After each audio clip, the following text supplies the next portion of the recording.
আসসালামু আলাইকুম। Very good রান্নাঘর থেকে সবাইকে জানাই অনেক অনেক শুভেচ্ছা ও ভালোবাসা। শীত আসলে কিন্তু ঘরে ঘরে পিঠাপুলির উৎসব চলে। পিঠাপুলির ভিতরে কিন্তু দুধ চিতই পিঠাটা কিন্তু সবারই খুব জনপ্রিয় একটি পিঠা। এই পিঠাটা কিন্তু সবাই খুব পছন্দ করে।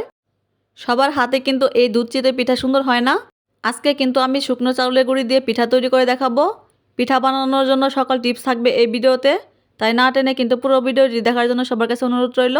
যারা পিঠা তৈরি করতে পারেন না, এই ভিডিওটি দেখলে কিন্তু সবাই পিঠা তৈরি করতে পারবেন।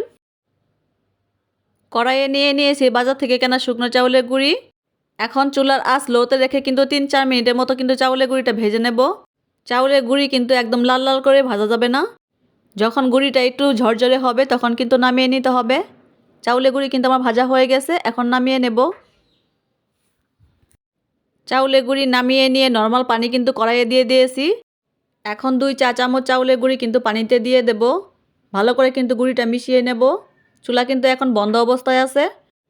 চাউলের গুঁড়া কিন্তু মিশিয়ে নিয়ে কিন্তু চুলাটা জ্বালিয়ে নেব। এখন চুলাটা জ্বালিয়ে নিয়ে কিন্তু পানিটা ফুটিয়ে নেব।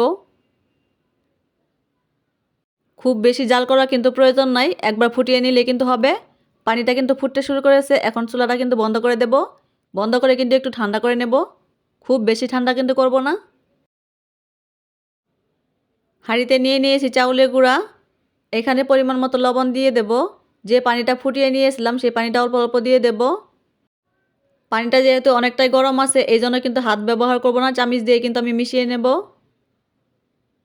অল্প অল্প পানি দেবো আর কিন্তু মিশাতে থাকবো। এই টিপসগুলো ফলো করে যদি আপনারা পিঠা তৈরি করেন তাহলে কিন্তু আপনার পিঠাগুলো একদম ফুলকো ফুলকো হবে।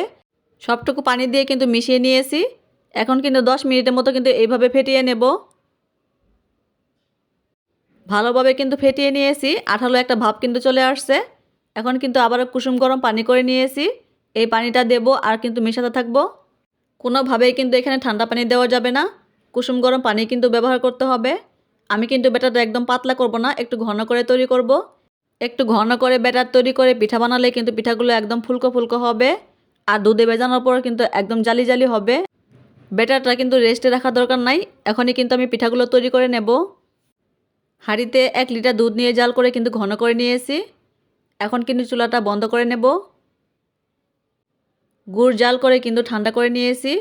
এই গুড়টা কিন্তু এখন দুধের ভিতর দিয়ে দেব। ফুটন্ত দুধে কিন্তু গুড় ব্যবহার করতে যাবেন না, তাহলে কিন্তু দুধটা ফেটে যেতে পারে। দুধ ভালো করে জাল করে চুলা বন্ধ করে কিন্তু গুড়টা ব্যবহার করবেন। এইভাবে গুড় ব্যবহার করলে কিন্তু আর দুধ ফেটে যাওয়ার সম্ভাবনা থাকে না। দুধের সাথে কিন্তু গুড়টা ভালো করে মিশিয়ে নেব। মিশিয়ে নিয়ে কিন্তু ঢাকনা দিয়ে ঢেকে রেখে দেব। দুধ যদি ঠান্ডা হয়ে যায় তাহলে কিন্তু পিঠাগুলো ভিজবে না। চুলায় লোহার কড়াই বসিয়ে কিন্তু গরম করে নিয়েছি। এখন লবণ পানিতে কাপড় ভিজিয়ে কিন্তু মুছে নেব। এইভাবে মুছে নিলে কিন্তু পিঠাগুলো সুন্দরভাবে উঠে আসবে। যে ব্যাটারটা তৈরি করে রেখেছিলাম সেখান থেকে 1.5 চামচ ব্যাটার দিয়ে দেব। আপনারা কতটুকু পিঠা তৈরি করতে চাচ্ছেন সেই অনুযায়ী কিন্তু ব্যাটারটা ব্যবহার করবেন। এখন কয়েক সেকেন্ড অপেক্ষা করব, কয়েক সেকেন্ড পর কিন্তু ঢাকনা দিয়ে দেব। পিঠা তৈরি করার সময় কিন্তু চুলার আঁচটা মিডিয়ামে রাখবো। এখন 2-3 মিনিটের মতো অপেক্ষা করব। দেখতেই পাচ্ছেন মাশাআল্লাহ পিঠাটা কিন্তু একদম সুন্দরভাবে ফুলে গেছে। এখন পিঠাটা উঠিয়ে নেব। এইভাবে পিঠা তৈরি করলে কিন্তু সবগুলো পিঠাই ফুলকো ফুলকো হবে।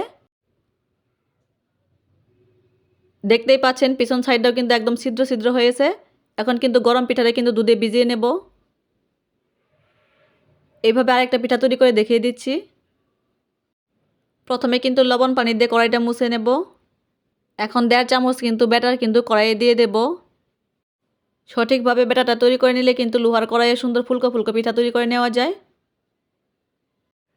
এখন ঢাকনা দিয়ে ঢেকে রাখবো 2 মিনিট। 2 মিনিট পর ঢাকনাটা খুলে নিচ্ছি। দেখতেই পাচ্ছেন এই পিঠাটাও কিন্তু একদম ফুলে গেছে। খুব সহজে কিন্তু পিঠাটা উঠে আসছে। এখন কিন্তু গরম পিঠাটা দুধে ভিজিয়ে নেব।